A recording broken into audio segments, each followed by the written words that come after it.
প্রয়োজন। এই 3 নম্বর দাবি গেল এটা। আর চতুর্থত এটা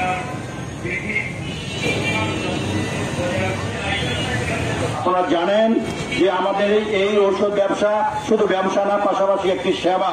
আমরা এই সেবাকে আরো ত্বরান্বিত করতে চাই। এই লাইসেন্সবিহীন দোকানে ঔষধ কোম্পানি কর্তৃক ঔষধ দেওয়া বন্ধ করতে হবে।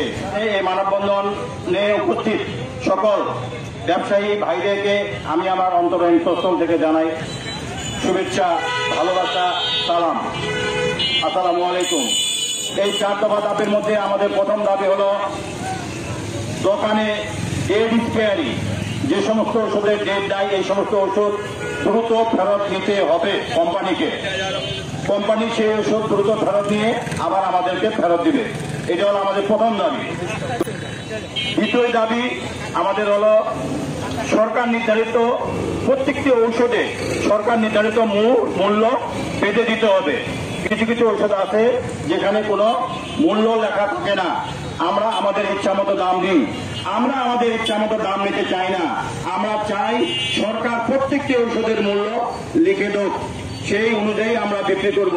এটা হলো আমাদের 2 নম্বর দাবি। 3 নম্বর দাবি, যত্রতত্র যে ওষুধের দোকান হয়েছে গ্রামে গঞ্জে পাড়া মহল্লায় মোড়ে এই সমস্ত ওষুধের কোনো লাইসেন্স নাই। শুধু লাইসেন্স না, আরো অনেক কিছু নাই। যদি এই লাইসেন্স বিহীন ওষুধের দোকানে ঔষধ দেওয়া বন্ধ করেন ওষুধ কোম্পানিগুলি, তাহলে আমাদের ব্যবসা করতে সুবিধা হবে এবং আমরা সাধারণ পাবলিকের সেবা দিতে পারবো। উন্নীত করার লক্ষ্যে আমাদের এই মানববন্ধন। এই মানববন্ধনে 4 নম্বর ঘোষিত আমাদের যে দাবি, সে দাবিটি হলো যে আমরা যত সামান্য কমিশন পাই, এই কমিশন বৃদ্ধির লক্ষ্যে আমাদের একটি দাবি থাকলো। এই 4টি দাবি নিয়ে আজকে আমরা এই মানববন্ধনে দাঁড়িয়েছি। সম্মানিত ঠাকুরগাঁওবাসী, আপনারা জানেন যে ঔষধের ব্যবসা একটি পরিচ্ছন্ন ব্যবসা, পরিষ্কার ব্যবসা, শিক্ষিত ব্যবসা, মার্জিত ব্যবসা। কিন্তু এর আড়ালে অনেক রকমের কুচক্রী মহল ঢুকে এই ব্যবসাটিকে নষ্ট করার জন্য বসে আছে। যেমন ঔষধ কোম্পানিগুলি পুঁজিবাদীরা, যারা ঔষধ কোম্পানির মালিক হয় তারা পুঁজিবাদী, শিল্পপতি, কোটিপতি, তাদের রসানলে আমরা পড়ে পিষ্ট হচ্ছি।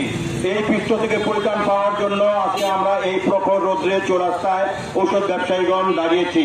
তাই ঔষধ ব্যবসায়ীগণদের, ঔষধ সমিতি মালিকগণদের দৃষ্টি আকর্ষণ করে বলতে চাই যে আমরা এই 4 দফা দাবি, সরকারের কাছে 1 দফা, ঔষধ মালিক সমিতির কাছে 3 দফা, মোট 4 দফা দাবি আদায়ের লক্ষ্যে এখানে দাঁড়িয়েছি। আমাদের এই দাবিগুলো মেনে নেওয়ার জন্য ঔষধ প্রশাসন সরকারের কাছে বিনীত অনুরোধ করছি।